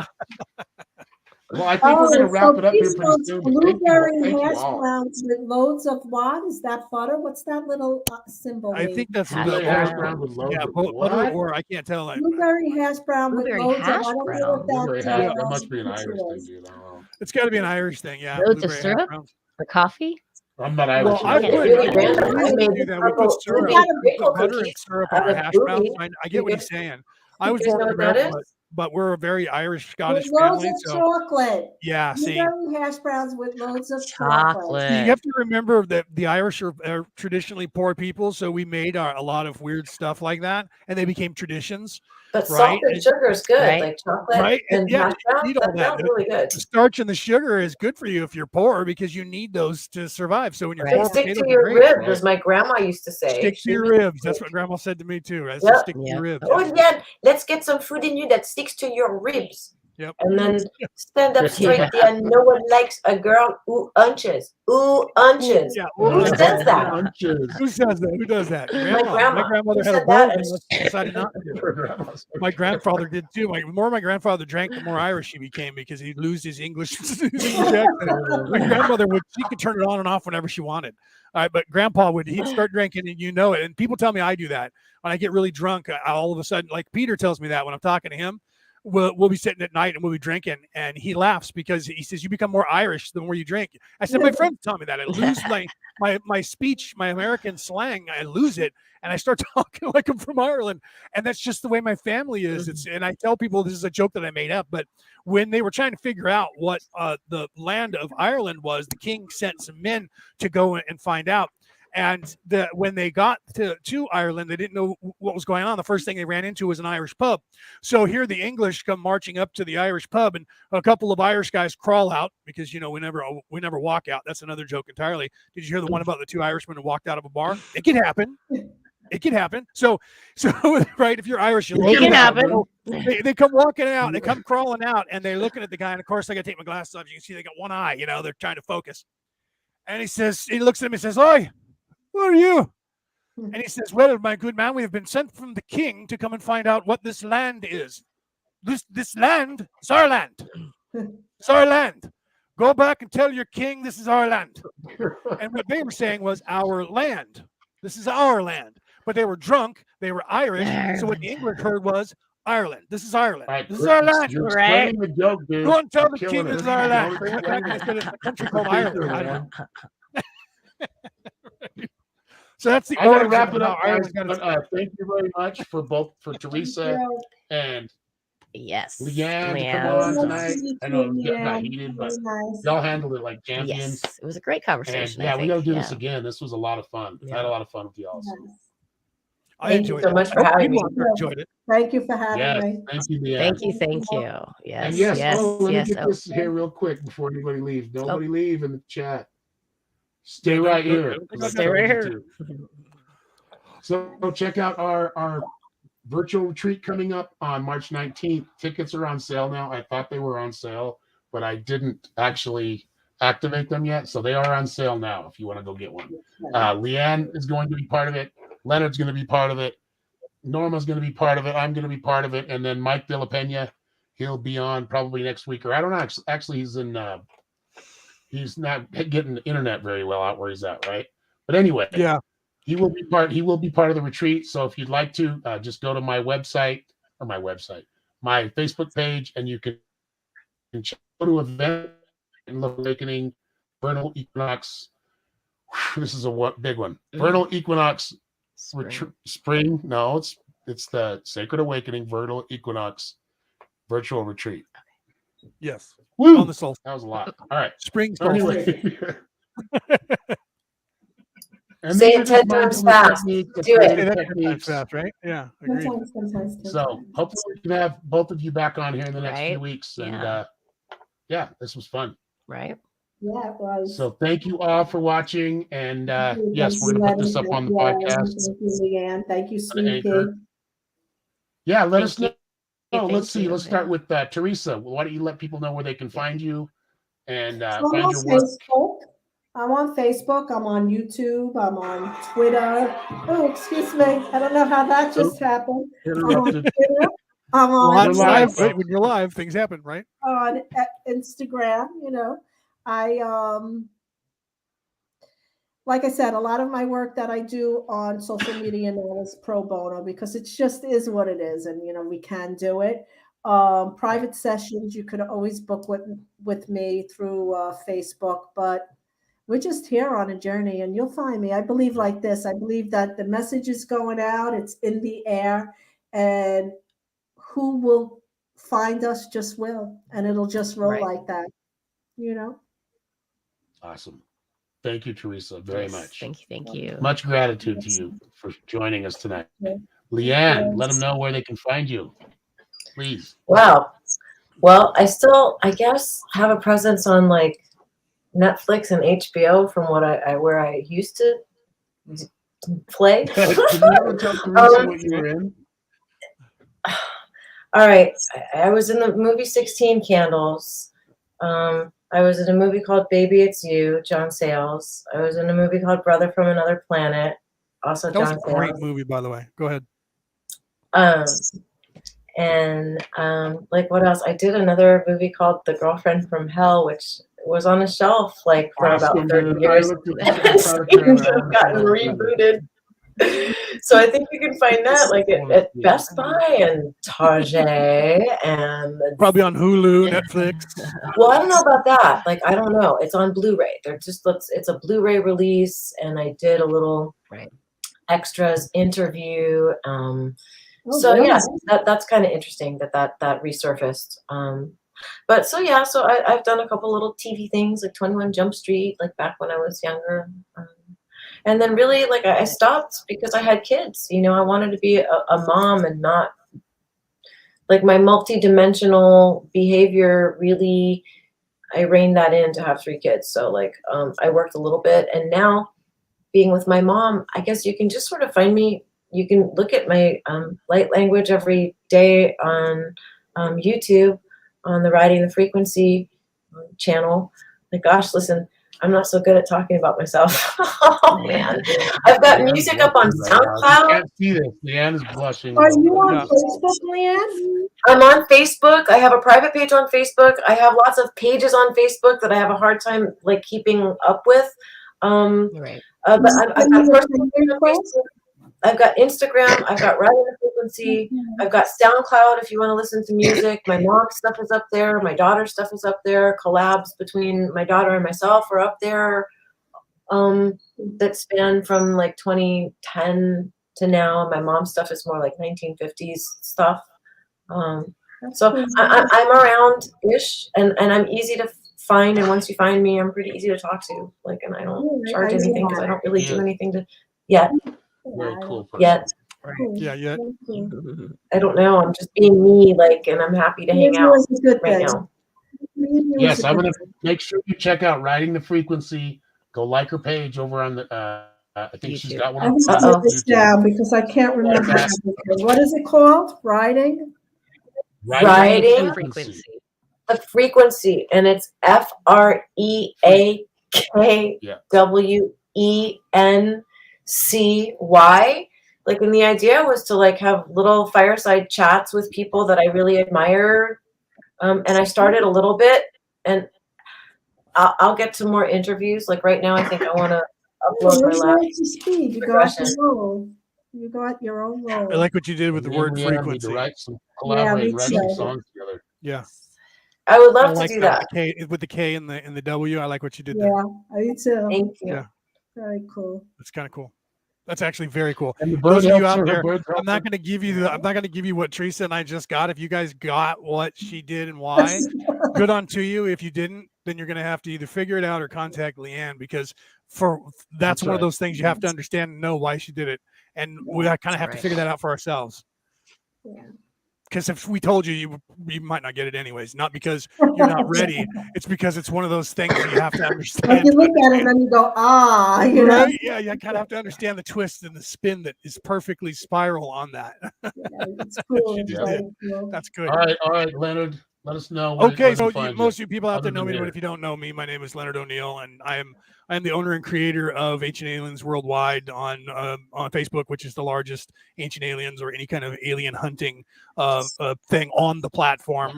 We have almost 300,000 members in there, and just about everybody from the TV series are all friends, and they post in there. And Ancient Aliens Worldwide. Ancient Aliens Worldwide. It's a Facebook page and group. The group is where everybody's on. I was the first group on Facebook using that name, and I actually got permission from History Channel and Sukalos to use that originally. And if you read the thing that we put up there for, at the very end, there is the thanking of those guys. Because back then, no one was doing it. They had their history, they had History Channel had their, Ancient Aliens page, and that was it. It was just posted the stuff they put there. So I started basically the fan club, but we were a think tank, and we were serious. And until 2015, you had to be invited into the group, and it was people coming in and out from History Channel, and we were all compiling all of our information together, and they were off doing their own thing. And so we actually have coming up, and I can't tell you who, it's a secret, but stay tuned to my channel or Ancient Aliens Worldwide. As it gets closer, we're going to reveal that we're going to have a guest. I'm going to produce the show on Ancient Aliens, because I do that when I do Ancient Aliens. I do it for Ancient Aliens, and it's not Orion Rising. That's my podcast. So I do Ancient Aliens Worldwide, and we're going to have a guest speaker that's going to come on that is someone that everybody knows, that is on one of the big guys on Ancient Aliens, the TV series he's been in every single year. But that's, again, is most of the guys that were on there, right? Have been in almost every single. They even still have Copen, and he died in 2013, and they still have Copen that they recycle his stuff on. God rest his soul, by the way. So you guys would just look forward to that in the future. Just know that we have that in the works. It was just hammered out, and we're going to set a date. And when we do, we'll let you guys know. But I wanted to give you guys a little sneak peek. I won't talk about it anymore so those of you who hear this podcast are hearing insider information that you're not going to get anywhere else, because I'm not even going to talk about it on my podcast. So my podcast is Orion Rising. You can catch that anywhere you listen, any platform you listen to an MP3 or an MP4 file, specifically the MP3 file. It is anywhere that you listen to. It's listened to in more than 60 countries around the world. So if it's not on the app you have, go to podbean.com /Orion Rising. You'll find my podcast there. The RSS number is there for you to copy, and you can put it into your app, and your app provider will put my show on air when it airs immediately for you to listen to on your favorite place. But you can catch me on iTunes and everywhere, on iHeartRadio, Spreaker, Spotify, all that gets promoted, LinkedIn and Twitter and all that. So check that out, right? So my show airs on Friday night. We did The Law of One for 2 years and 10 months, where I interpreted that. I did 23 weeks of an alien interview. I don't have a topic currently to continue. I'm still looking for that. So when I'm on, I'm usually talking spirituality. When I'm on, and I'll probably be doing that again on Friday, unless I come up with something, because I'm looking for something I can dig into and do like I did with everything else and work it over. So I was thinking about possibly doing that with the ancient scrolls, but then again, I would have to do like 100 different scrolls just to show you that they're all identical. So I'm not going to go down that road. Okay. So otherwise, you can buy my books. I have 3 books that I wrote that are out. You can look those up on Facebook, or you can look them up on Amazon. You can look them up on who else is it? Another bookstore, Barnes and Noble. I have 3 books that are out there. You can get them on Kindle. One is about prepping. One's about survival. And the other one is about ancient aliens. It's called Orion Rising, which is apropos for the whole genre of what that's about. So the book is about the TV series and everything that took place there in the first 5 seasons. And I integrate that into a real life story that I found out later is true, that I've changed the names, and but everything that happens in that book happened in real life and is happening right now. And I know that for a fact now, but back then when I wrote it in 2015 or 2013 was when I wrote it, but I published it in 2015 or 16. I thought it was a science fiction novel that I wrote that I channeled. Then I come to find out that it's actually true and happening. And that was just the first book. I haven't written the second or the third book yet, but I have a script in Hollywood hoping that somebody will pick it up for either a TV series or a movie or both. As time goes on, I already got one person telling me no, they didn't want it. One group in Hollywood said, we looked at your script and we don't want to write this movie, and we don't want to make this movie. It's like, thank you, that's one.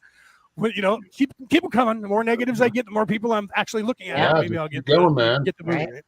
So, but that's where I'm at. I don't have a website. I don't have anything, but I do have stuff. I'm doing this, and I take care of my mother like Leanne takes care of her mom. Wait, she's sitting in the green room. She checked out again. Didn't come back. She's been having latency issues, right? Oh, she didn't want to. I'm sorry. Okay, I didn't realize. Oh, that's Aaron trying to bring you in. I did it before. So because we're both in the control booth, I hit the button and then he hit it right after. He did that earlier too. He didn't realize I was in the controls, man. Yeah, you did that earlier. I let her in. Are And you just saying that you're like a couple control freaks, or? Right, no, we're just trying to get you as quick as possible. But I was quicker on the draw. So that's it for me. So I don't want to ramble on any, like taking up enough time. Aaron, go ahead. All right, and honey? Oh, you can find me on Facebook. You can find me on Google if you're looking for business. At least in Utah, you'll find me there anyway. I don't know if you'll find me there anywhere else. Mostly Facebook. I have a YouTube channel. It's Mystic Norms Wellness and Weddings. Just look up Mystic Norms with a Z, and you'll find me pretty much anywhere. And you also Instagram. I do. I'm an ordained minister, so I marry people. Yes. I do lots of different types of ceremonies, moon ceremonies, cleansing ceremonies, all kinds of ceremonial needs. Yes. And if I don't do it already, I am more than happy to learn and assist in getting you where you're going. Perfect. And I am Aaron Fowler, also known as the Psychic Shaman. You can catch me on Facebook, YouTube. My website is probably the best place to go if you want to find me is www.psychicshaman333.com. I think that's it. And I think we had a great show. I like this. This was probably the best one yet. So thank you both for making this happen. Thank you all for making this happen. And much love. Have a great week. I will talk to you all very soon. Bye, guys. Bye-bye.